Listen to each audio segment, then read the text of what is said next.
नमस्कार,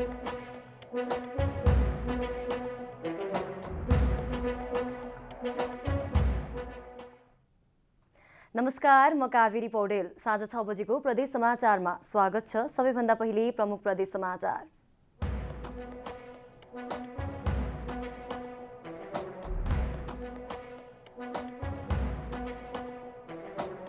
सौर्य सिँचाइ कार्यक्रम अनुदानमा रामेछापका कृषक ठगिए। सामानको गुणस्तरीयता प्रमाणित नभएसम्म भुक्तानी नगर्ने कृषि ज्ञान केन्द्रको भनाई। गण्डकी प्रदेशमा कोरोना भाइरसको नयाँ भेरिएन्ट भेटियो। डेल्टा भेरिएन्ट अल्फा भन्दा बढी जोखिमयुक्त। र चितवनको सौराहामा करोडौंको लगानीमा थारू गाउँ बनाइदै थारू जातिको कला संस्कृति र खानेकुराको प्रवर्धन गरिने।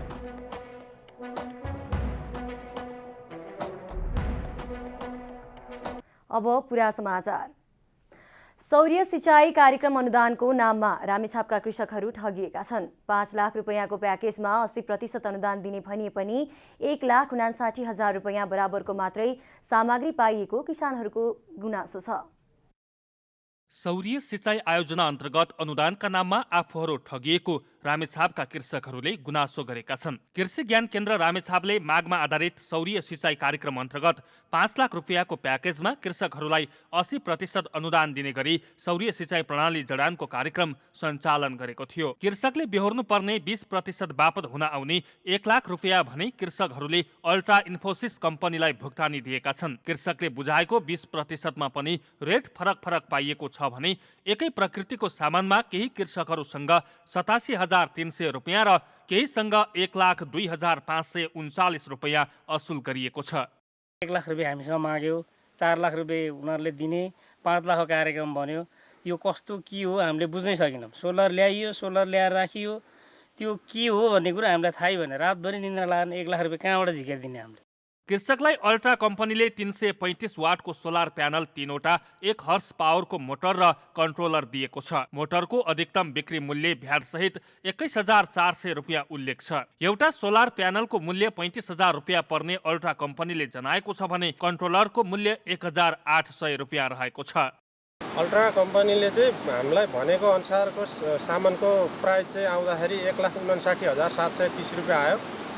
त्यसमा हामीले अब 4 लाख अनुदान पाएकोमा त्यसमा 20% तिर्दाखेरि 4,87,000 भयो। त्यसमा जम्मा सामान आएको भनेको 1,59,030 रुपैयाँको मात्रै आयो।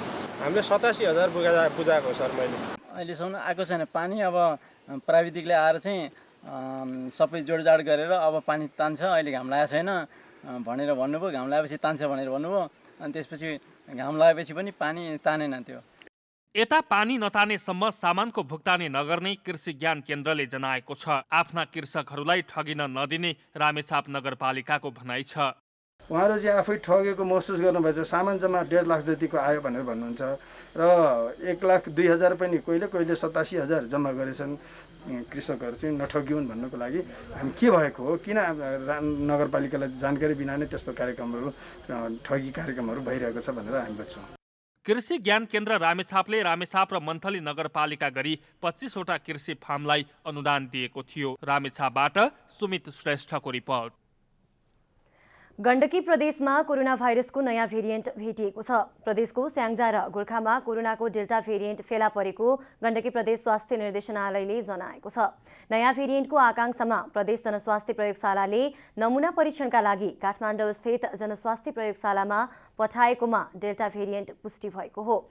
स्याङ्जाको कालीगण्डकीका 14 र 60 वर्षका 2 जना पुरुष र गोरखा बारपाक सुरीकोटका 33, 40 र 70 वर्षीय 3 महिलामा नयाँ भेरिएन्ट पुष्टि भएको प्रदेश स्वास्थ्य आपतकालीन कार्य सञ्चालन केन्द्रका संयोजक नवराज शर्माले जानकारी दिनुभयो। डेल्टा भेरिएन्ट भाइरस यसअघिको अल्फा भेरिएन्ट भन्दा बढी संक्रमित हुने भएकाले सचेतना अपनाउन शर्माले आग्रह गर्नुभएको छ। प्रदेश समाचारमा अब छोटो विश्राम।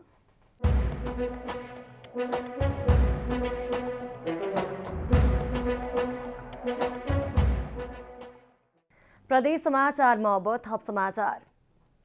कोरोना महामारीका कारण चितवनका होटलहरू बन्द भइरहेका बेला सौराहामा भने करोडौं रुपैयाँ खर्च गरेर आर्टिफिसियल थारू गाउँ बनाउने काम भइरहेको छ।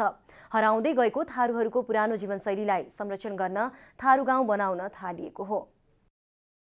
चितवन पुगेर थारूहरूको घर र उनीहरूको रहनसहनबारे प्रत्यक्ष रूपमा देख्न र बुझ्न चाहनुभयो भने तपाईँले सोचे जस्तो पाउन मुस्किल छ।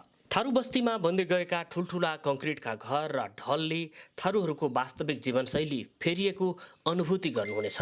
तर पछिल्लो समय थारूहरूको जीवनशैली झल्किने गरी चितवनको सौराहामा थारू गाउँ तयार हुँदैछ। थारूहरूको कला संस्कृतिसँगै रहनसहन, खानाका परिकार एवं थारूहरूको दिनचर्यालाई प्रत्यक्ष रूपमा अध्ययन अवलोकन गर्न पाइने गरी थारू गाउँ बनाउन थालिएको हो।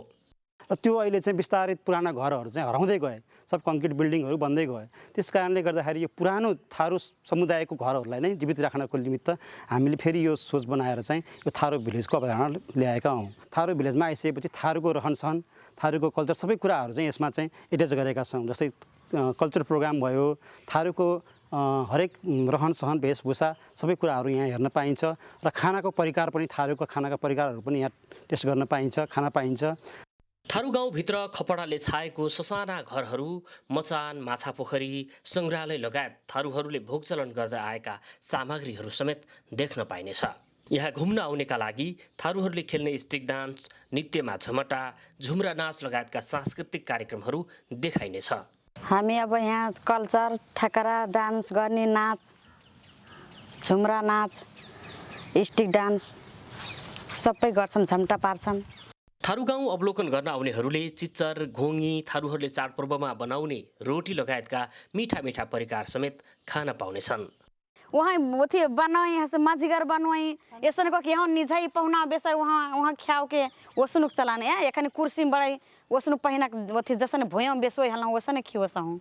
2 बिघा क्षेत्रफलमा थारू गाउँ तयार हुँदैछ। यहाँ निर्माण हुने भौतिक संरचना आंशिक रूपमा तयार भइसकेका छन्। यहाँ घुम्न आउने पर्यटकले थारूहरूको कला संस्कृति हेरेर मनोरञ्जन लिनुका साथै विश्वले थारू समुदायको बारेमा बुझ्ने मौका पाउने स्थानीयको विश्वास छ। सबैभन्दा हाम्रे थारू समुदायमा सारू समुदायिक भुलायल हलै रीतिरिवाज जम्मा एकनाबाट निकड एकनाबाट अथी कराई हाम्रे थारू समुदायिक नै फाइदा हतै कहूँ न सबैभन्दा फाइदा त। थारू गाउँ निर्माण गर्न 5.5 करोड रुपैयाँ खर्च गरिँदैछ। अहिलेसम्म 3.5 करोड रुपैयाँ खर्च भइसकेको छ। चितवनबाट सन्तकुमार चौधरीको रिपोर्ट। पाल्पाको तिनाउ गाउँपालिकाका पहिरो पीडितलाई तानसेन नगरपालिकाले राहत वितरण गरेको छ। सिद्धार्थ राजमार्ग अन्तर्गतको तिनाउ गाउँपालिका गिट्टीखानी क्षेत्रमा पहिरो खसेर पुरिएका 5 घर परिवारलाई तानसेन नगरपालिकाले राहत वितरण गरेको हो। राहत वितरण गर्दै तानसेन नगरपालिकाका नगर प्रमुख अशोक कुमार शाहीले विपदका बेला सबै जुटेर सहयोग गर्नुपर्ने बताउनुभयो। पीडामा परेको बेलामा मेरो क्षेत्र, मेरो सिमाना, मेरो भनाइ हेर्न भन्दा मानवीयता भन्ने विश्वव्यापी कुरा हो। त्यसले गर्दाखेरि हामीले चाहिँ सोच्यौँ र आज तानसेन नगरपालिकाको तर्फबाट यो सामग्रीहरू हामी उपलब्ध गराएका छौँ र अरू थप पनि केही चाहियो भनेदेखि हामी सहकार्य गर्नेछौँ भनेर मैले ओमजीलाई भनेको छु। निरन्तरको वर्षातले तिनाउ गाउँपालिकाको गिट्टीखानीका 5 घर पुरिएका थिए। पहिरोमा परि 3 जनाको ज्यान गएको छ। पहिरोले पुरेका घर परिवारलाई नजिकैको एक विद्यालयमा व्यवस्थापन गरिएको छ।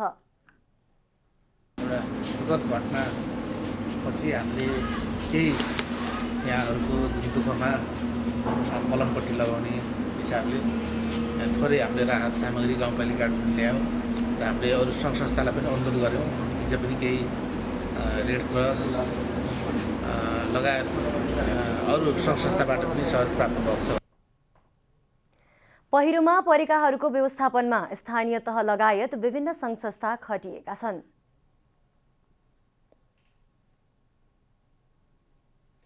यो गिरीखानी टोलमा बाढी पीडितहरूलाई सहयोगहरू, राहतहरू, सामग्री सबै संस्थाहरू, पालिकाहरू, लायन्स क्लब, रेडक्रस सबैतिर सबै अनि यो टोल संस्थाहरूसँग सबै सहयोग आएको छ। सिद्धबाबा सडक खण्डको यो क्षेत्रमा वर्षेनी पहिरो खस्दा स्थानीय जोखिममा पर्ने गरेका छन्।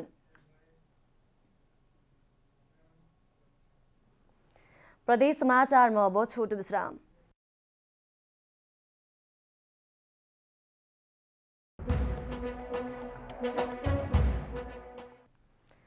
प्रदेश समाचारमा अब थप समाचार। स्वास्थ्य मन्त्रालय अन्तर्गतको स्वास्थ्य सेवा विभाग कोभिड नियन्त्रण उच्च स्तरीय टोलीले झापाको काकडभिट्टा अनुगमन गरेको छ। काकडभिट्टा नाका मार्फत हुने आवत जावत र संक्रमण नियन्त्रणका लागि नेपाल सरकार स्वास्थ्य तथा जनसङ्ख्या मन्त्रालय एपिडेमियोलोजी तथा रोग नियन्त्रण महाशाखाले हेल्प डेस्क राखेको छ। टोलीले नाकामा सञ्चालित हेल्प डेस्कले महामारी नियन्त्रणका लागि गर्दै आएको प्रयासबारे जानकारी लिएको हो। आगामी साउनबाट सरकारले कोरोना नियन्त्रणका लागि चौथो चरणको रणनीतिक कार्ययोजना तय गरेकाले त्यसको तयारीबारे जानकारी लिन अनुगमन गरिएको हो। साउन 1 गतेदेखि चाहिँ हाम्रो चौथो महामारी नियन्त्रण कोभिड महामारी नियन्त्रण सम्बन्धी द्रुत कार्ययोजना तयार हुँदैछ। त्यसको लागि सम्बन्धित सरोकारवालाहरूसँग आएर छलफल गर्ने, प्रत्यक्ष रूपमा अनुगमन गर्ने, उहाँहरूको पृष्ठपोषण सहित लिएर त्यो सुझावको आधारमा अब नयाँ बन्ने कार्ययोजना चाहिँ सबैको लागि एउटा चाहिँ अपनत्व पनि हुने भयो र अरू उहाँहरूको सबैको सुझाव सहित समितिको हुनाले यो अब बन्ने द्रुत कार्ययोजना चाहिँ एकदमै प्रभावकारी हुनेछ। आगामी साउन 1 गतेबाट हेल्प डेस्कले पूर्ण रूपमा सेवा प्रदान गर्ने र त्यसले महामारी नियन्त्रणमा सघाउ पुग्ने टोलीले जनाएको छ। अन्त्यमा प्रमुख प्रदेश समाचार।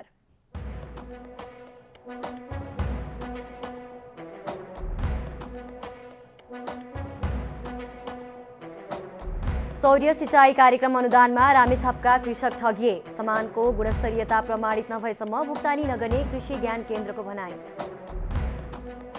गण्डकी प्रदेशमा कोरोना भाइरसको नयाँ भेरिएन्ट भेटियो। डेल्टा भेरिएन्ट अल्फा भन्दा बढी जोखिमयुक्त। र चितवनको सौराहामा करोडौंको लगानीमा थारू गाउँ बनाइदै थारू जातिको कला संस्कृति र खानेकुराको प्रवर्धन गरिने।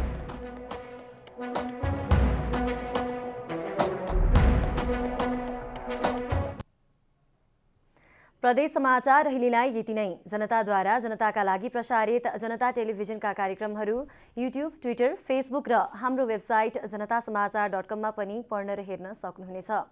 सूचनामा तपाईको सहभागिता, समयमा समाचार हाम्रो प्रतिबद्धता। नमस्कार।